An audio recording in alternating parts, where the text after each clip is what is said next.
Hi guys, so today in this video I'm going to be going over AP Computer Science Chapter 8, which is about lists, but specifically I'm only going to be going over section 8.1 because that's what's required for the final.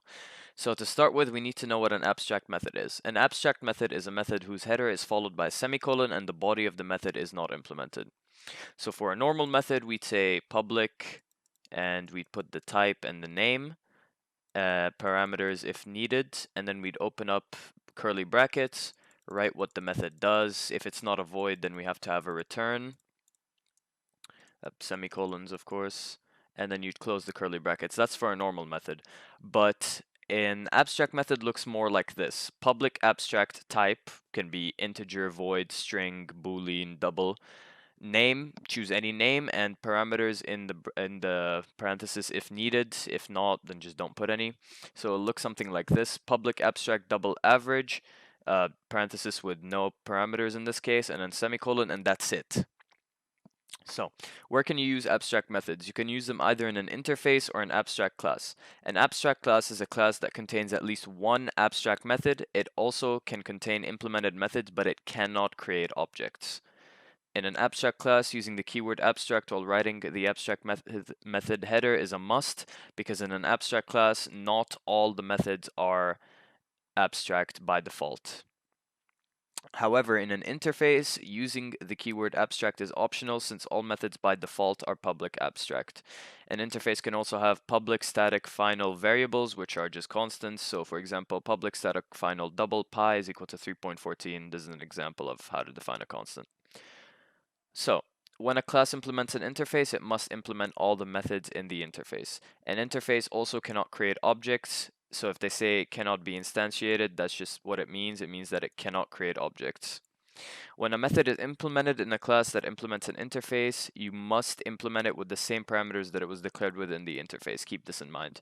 So if this average had, let's say, an integer, a single integer parameter, if I were to implement the interface that this method is in, I would have to implement this method with one integer parameter. So let's take a look at an example of an interface. Public interface geometry shape. Public static final double pi is equal to 3.142.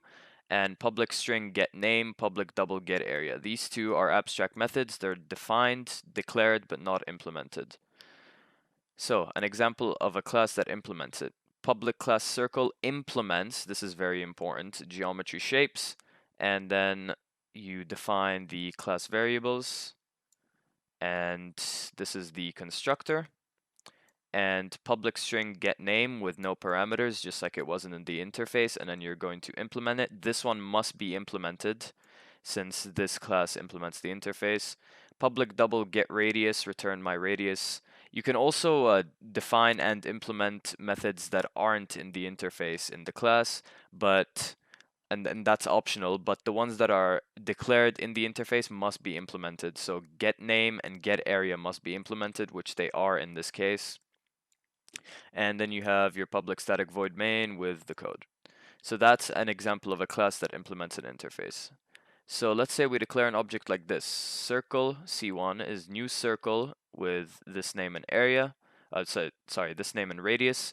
You can use all three methods in the circle class: get name, get radius, and get area. But if we declare it like this, geometry shape C2 is equal to new circle, circle 4.0, you can only use the ones defined in get name in the interface, which are get name and get area, because we put geometry shape at the start. You cannot use get radius because it is not declared in the interface. If we try to declare an object using the interface like this, geometry shape C3 is new geometry shape circle 2.0, it's going to return a runtime exception because geometry shape is abstract, cannot be instantiated. In other words, it cannot create objects. So you can think of an interface kind of as like a blueprint that multiple classes can follow, multiple unrelated classes. And yeah, that's all.